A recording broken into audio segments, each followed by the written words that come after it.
Y ahora, bueno, vamos a escuchar a nuestro amigo Benjamín Galindo. Él es originario, Benjamín, de San Lucas. Es un personaje, de verdad. Benjamín es un personaje en su pueblo y les repito, un gran anfitrión. Aquí hay varias personas que pueden confirmar que es un gran anfitrión cuando hemos estado por allá en su pueblo.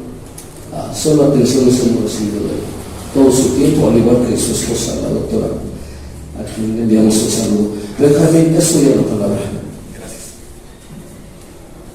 Gracias. Buenas tardes a todos.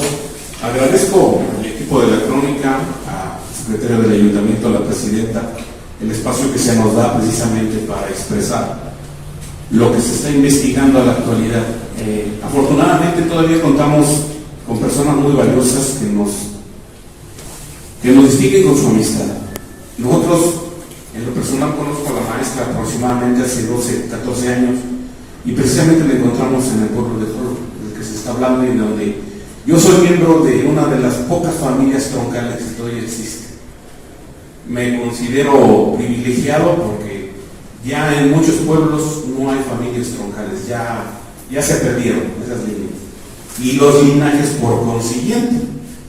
La maestra ya dio la explicación que casi todas las etnias buscan pertenecer a un determinado linaje. Los hermanos de Texcoco, los hermanos de Tlatelolco, de Azcapotzalco, de diferentes partes, todos se consideran parte del linaje del Xolo, de ese Xolo que está hablando la maestra. No es un Xolo mítico, es un Xolo verdadero. En el pueblo tenemos precisamente, y todo esto no es gracias al apoyo que nos da como pobladores la doctora García Santer, tenemos el privilegio de contar todavía con muchos vestigios prehispánicos que demuestran precisamente todo lo que se ha hablado y mucho más. La maestra Santer habla del linaje de honor Suchimachi, si no me acuerdo, de Catepec, y precisamente hace 2-3 años que se empezaron unas obras ahí en el centro del pueblo, se descubrió dentro de un pequeño atrio, dentro del templo de la iglesia de San Lucas Evangelista, basamentos precisamente que nos hablan de un Calmecac y que sostienen la hipótesis o sostienen la teoría de que ahí vivieron hijos de los notables indígenas. Otra cosa que nos apunta a reforzar esa hipótesis es que hasta hace 50, 60 años en el centro de la población había un pozo donde brotaba solamente el agua. Y creo, al parecer es el conocimiento que tengo, que es todavía de los pocos pozos o de las fuentes hídricas que tenemos dentro de este valle que se puede contar con una alta calidad y pureza. Es un poco dura, un poquito de sales, minerales, pero no va en contra de la salud de nosotros como habitantes. Otra cosa que suma es todo el testimonio de que tenemos plasmado en nuestro monumento histórico y que con gusto cuando se les ofrezca los damos a conocer y se los podemos mostrar. Es la iglesia de San Lucas Evangelista. Es una muestra, una pequeña muestra de el paso de los franciscanos en esta zona. Ya ha hablado la maestra García Santer de Tecalco, que también su huella franciscana está en las partes de la iglesia de Tecalco. Aquí en el pueblo de Jolo igual. Tenemos vestigios, tenemos pinturas, tenemos 2 pilas bautismales precisamente que testimonian el símbolo franciscano por excelencia, que es el cordón franciscano. Tenemos pinturas antiguas también, una datada que hace poco se le dio una restauración de 1667, donde al parecer un notable o un hijo de notables de ahí del pueblo manda hacer esa pintura precisamente y que testimonia al evangelista San Lucas pintando a la Virgen María. Otro punto importantísimo dentro de esta riqueza cultural que tenemos en el pueblo es la torre principal. Si alguien conoce el pueblo, se dará cuenta que cuenta con una corona pintada en color dorado.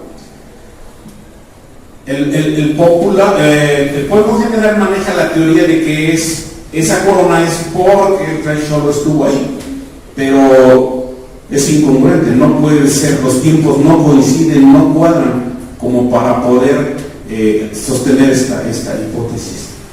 Y lo que nos han dado a conocer gente que nos hemos entrevistado y que hemos llevado precisamente para esa investigación y para estudiar y para pues valorar todos los elementos arquitectónicos con los que contamos, lo único que apunta es que como es un templo de origen o que originaron los franciscanos, es que es un templo que en su primer dedicatoria fue a la Virgen María. Si ustedes se fijan a nivel mundial, el templo de Paula, el templo donde ha habido apariciones de la Virgen, pues todos se coronan las torres precisamente por esa corona de oro.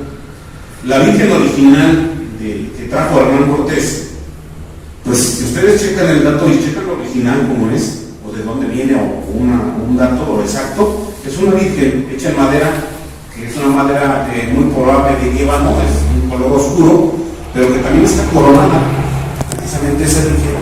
Y eso es lo que evoca los especialistas del arte sacro, es lo que sostienen. Entonces, si nos damos cuenta, hay varias iglesias que tienen torres aquí en algún sitio de Tecámac, y precisamente que su advocación es una Virgen. La de Zubilla, no estamos tan lejos. También Santo Domingo, Ajoloapan, Santa María, el pueblo vecino que es el municipio de Zumpango, San Bartolo, también tiene una pequeña corona. No es de la magnitud de la Torre de Jolo, pero sí habla de una dedicatoria o una dedicación a la vocación de la Virgen. Otra huella que encontramos y que les invito a que visiten a nuestro pueblo es la huella jesuita.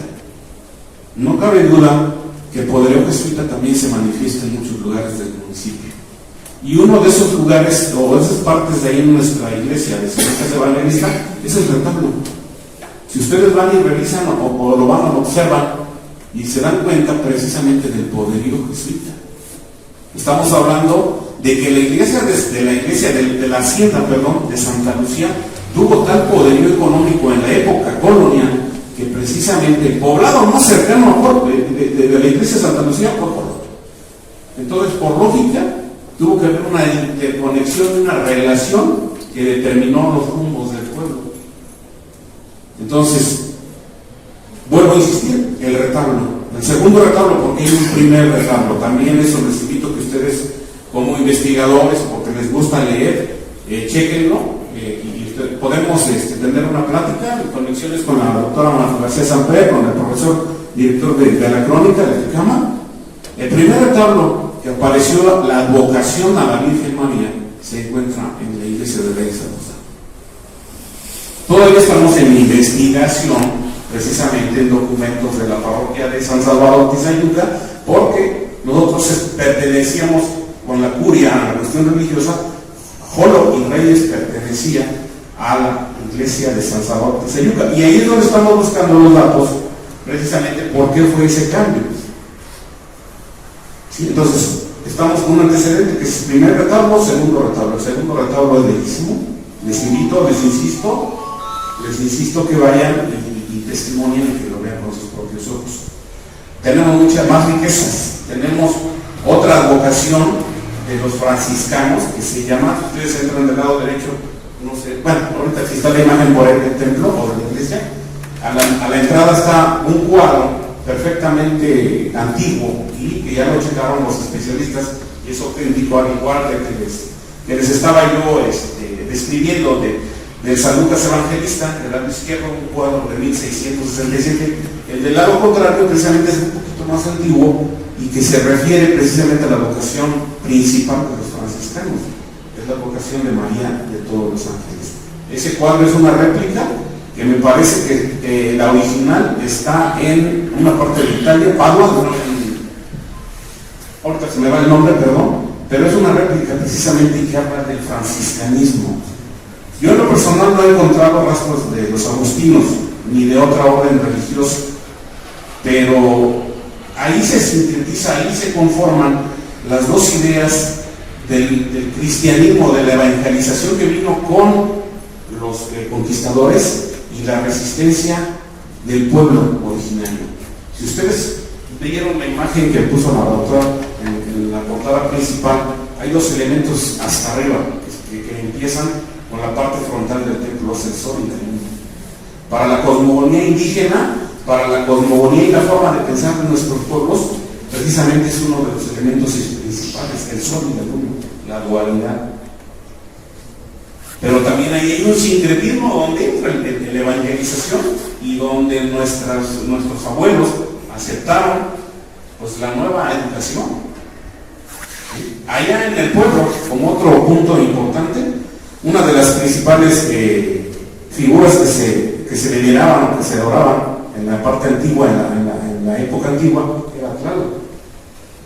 Pero ahorita nosotros imaginamos a Tlaloc que nos pusieron ahí de los ojitos redondos, con colmillitos y bigotitos, ¿no? Y si ustedes van a la iglesia o al templo, en la entrada principal, en la arcada principal está Tlaloc, no cabe duda. Pero ¿qué creen? La cosmogonía de nosotros, de nuestros abuelos, era diferente. No es el Dios de la lluvia. El Tlaloc no representaba para ellos el Dios de la lluvia. Representaba todo lo que era la creación, todo lo que era la vida, la tierra, los fertilizantes, las plantas, los animales. Todo era una forma de amalgamar precisamente la idea del Tlaloc, de la creación. La parte última que les voy a mencionar como dato turístico y de invitación para que acudan al pueblo es la parte de la cúpula principal. Ahí se plasma precisamente la cosmogonía indígena de la aceptación del evangelio o la aceptación de las nuevas ideas que nos trajeron los conquistadores. Ustedes voltean hacia arriba en la cúpula principal. Les pido una disculpa, quería traerles unas fotografías, pero se me dañó mi equipo. Ya no pude sacar los datos, pero les invito de veras cordialmente a que acudan para que testimonien. Es precisamente esta cúpula demuestra precisamente que los indígenas ofrendaban. ¿Qué ofrendaban? Lo que tenían: maíz, frutas, lo que tenían. Y ahí está plasmado. No se parece nada a ninguna otra cúpula de que ustedes busquen por aquí, ¿eh? Porque se ve que como por la misma altura está inaccesible, pues es las personas que han entrado luego a veces a restaurar hace unos 15 o 20 años no han llegado precisamente a esa cúpula, y afortunadamente se conservan los colores primarios, el rojo indio, el de la grana cochinilla, todavía se conserva ahí los colores. Si raspamos en las partes de los laterales de los muros principales, igual afortunadamente todavía están las pinturas originales y algunas figuras que dice uno, es increíble que aparezcan ahí, ¿no? Hay una descripción de un monje que, si no mal recuerdo, franciscano, que establece precisamente y que da a conocer, según por la posición en la que está, en uno de los muros de la oficina actual del párroco, que demuestra precisamente la importancia del famoso palo volador de los de Tajín. Ahí los representa igual. Y representa también ahí el mismo monje, representa a un caballero español en su caballo montado, y al parecer, según lo que se ve ahí, lo que se observa, es sometiendo a los indígenas. O sea, hay muchos testimonios, muchos datos arqueológicos, muchos datos culturales, y luego que sobre todo también pasa lo mismo que en Tecalco es una misma constante. Hace años, y la doctora me lo corroboró igual, nuestro cerro está terraceado, todo tiene terrazas. ¿Por qué? Pues porque había también una alta producción de maguey. ¿Y para qué era el maguey? Pues para los textiles, para el pulque, para lo que ya sabemos.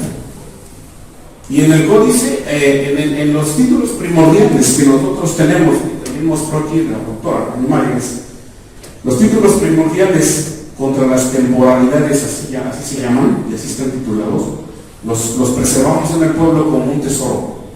Es el único eslabón que nos mantiene unidos a nuestro pasado, nosotros como pobladores.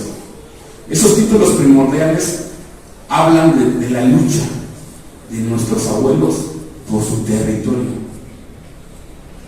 Ya sabemos históricamente que se ha ido despojando, hemos sido víctimas, etcétera, etcétera, etcétera. Todas las etnias, nahuas, chichimecas, pames, huastecos, todos hemos sido víctimas de cierta manera de ese tipo de actividades. Pero esos títulos primordiales hablan precisamente de la importancia para nosotros como pobladores de nuestro territorio.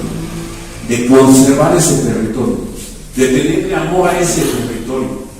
Y esos títulos primordiales también hablan de que parte de los territorios de este pueblo fueron destinados precisamente a la siembra de maguey para la producción de aguamiel y fibras, que se empleó lo que se recaudaba económicamente se empleaba o se empleó para reconstrucción y rehabilitación de esta misma iglesia que les estoy hablando yo. Hay un libro de caja que es aparentemente de 1720 y piquito, ¿sí? Precisamente, que nos testimonian quién fue el arquitecto de el segundo proyecto de reconstrucción y de dónde se obtuvieron los recursos precisamente para la cal, para la arena, para la grava, para la baba, para todo lo que se utilizaba en aquella época para la construcción. Afortunadamente, materiales pétreos tenemos de sobra, ¿verdad? Tesón de piedra, de todo, arena, de todo había en aquella época. Pero para todo lo que se empleaba para la reconstrucción y para el acabado de ese tipo de ¿cómo se llama?, de riqueza arquitectónica, pues teníamos lo necesario. Había agua. Yo les mencioné que hasta hace 50, 60 años había un pozo de agua donde brotaba sola y donde la gente nada más llegaba con sus cuencos, con sus cueros, con lo que pudiera acarrear a sus casas. No era un pueblo como el que ahora es enorme, ¿verdad? Ya todos nos entrábamos, prácticamente todas las familias. Veíamos en la zona centro, ahorita ya está la colonia Ejidal, está la colonia Buenavista, está la Michapa, están un montón de colonias pues, que se han ido desarrollando a través de los años y por la presión de la explosión demográfica y del desarrollo. Pero son colonias que se han ido adaptando y en cierta manera aceptando los usos y costumbres del pueblo, porque todavía, afortunadamente, tenemos usos y costumbres. Esa es una de las cosas que también nos distingue a los pueblos originarios, que todavía hacemos prevalecer usos y costumbres. Pero eso es parte de la riqueza que yo les pudiera hablar. Hay muchas otras cosas más. Tenemos vestigios arqueológicos que nos hablan precisamente de que ahí están enterrados pues gente importante de nuestros abuelos. ¿Por qué? Pues por la ornamentación que existe, o que de donde los descubrimos y los checamos, hay elementos que nos hablan de una alta jerarquía dentro de la misma pueblo indígena. Tenemos entierros localizados, están protegidos, no los destapamos por nada, no los hemos hasta ahorita rescatado, pero tenemos vestigios con pectorales ¿cómo se llama?, de jade. Entonces imagínense la riqueza y la importancia de esa persona a la que enterraron ahí y que sigue enterrada, mujeres, hombres, niños. Entonces, muchas otras cosas más que tenemos allí. Tenemos también como testimonios vivientes de la época de la colonia, tenemos mojoneras de don Pedro Romero de Terreros, el conde de Regla, ahí dentro de nuestro pueblo. Entonces, hay muchas cosas positivas. Hay muchas cosas que podemos compartir con todos los que tengan interés. Hay muchas cosas que podemos dar a conocer precisamente para los proyectos que hablábamos, licenciada, de la cuestión turística. Tenemos que adaptarnos a las nuevas circunstancias. Eso lo tenemos bien claro. ¿Sí? De una forma ordenada, lógicamente. Entonces, pues no me resta, es una cosa así muy general. Disculpen que no les pude dar más imágenes, no les pude dar imágenes.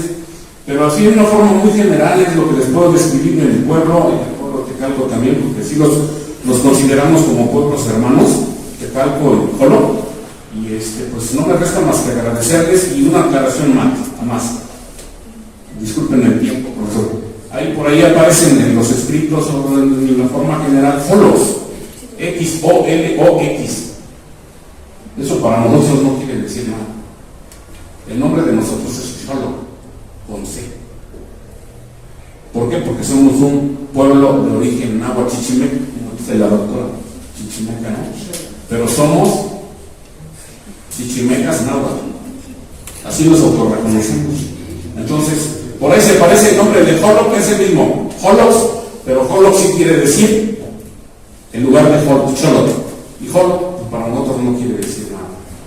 palabra hueca, como dicen los hermanos huastecos. Hay palabras que se hablan, pero dice para nosotros son palabras huecas. Entonces para nosotros también, en cierta manera, todavía para algunos abuelos que sobreviven, pues solo no significa nada, es solo.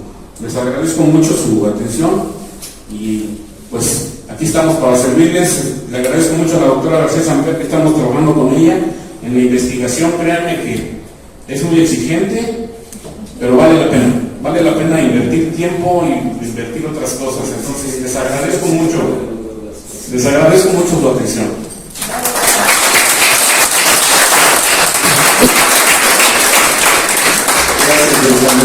Muchas gracias. Pues si los profesores no son exigentes, entonces ¿cómo van a avanzar los alumnos? Para quienes nos visitan, por aquí nos visitan que no viven en Tecámac, no son originarios de Tecámac, que son visitantes. Miren, Tecámac se compone de 12 pueblos originarios, o 12 pueblos fundadores, podríamos decir. 10 de ellos son pueblos centenarios, y 2, me permito mencionarlos, San Pedro Pozohuacán y San Juan Pueblo Nuevo, son, digamos, los muchachos, son los pueblos muchachos, digamos, no más de 100 años, un poco más de 100 años de estar como pueblos ahí. De manera que esos 10 pueblos centenarios pues nos dan un carácter, al municipio le dan un carácter propio, ¿no? Durante algunos años nos dimos a la tarea de visitar uno por uno de los pueblos en un viaje que se prolongaba por 12 horas, dedicamos 1 hora para cada pueblo, de manera que iniciábamos, digamos, a las 8 de la mañana y terminábamos 7 de la noche o algo más de las 7 de la noche, durante 9 años. Y nos dábamos el gusto entonces de recorrer los lugares, digamos, más, o se dice icónicos, ¿no? Los lugares o los sitios más icónicos de cada pueblo.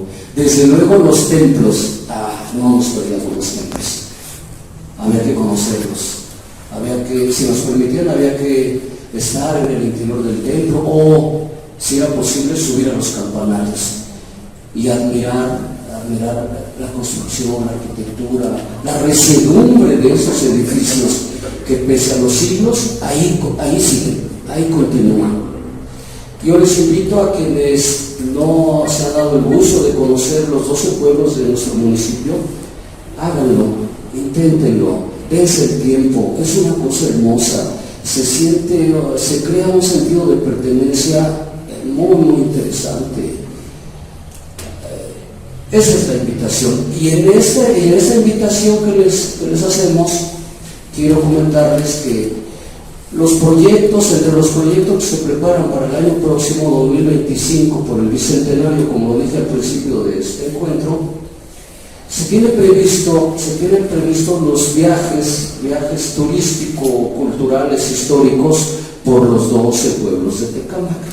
Tarea de la que se encargará, hasta donde tenemos entendido, la Dirección de Educación y Cultura, con el apoyo de la Crónica Municipal y seguramente con otras áreas de la Administración Municipal. Se van a realizar estos recorridos para que estén al pendiente por ahí y se den el gusto de pasear por los 12 pueblos, la gastronomía, la historia, la hospitalidad que priva en los pueblos de Tecámac, como yo creo que es en todo nuestro país. Bien, pasamos a esta parte, nos queda todavía un buen ratito, está destinado el tiempo por lo menos para 1:30, 2 horas para continuar aquí. Y bueno, si ustedes nos lo permiten y si hay alguien del público que quiera comentar algo, que quiera consultar algo, preguntar, adelante, le cedemos el micrófono.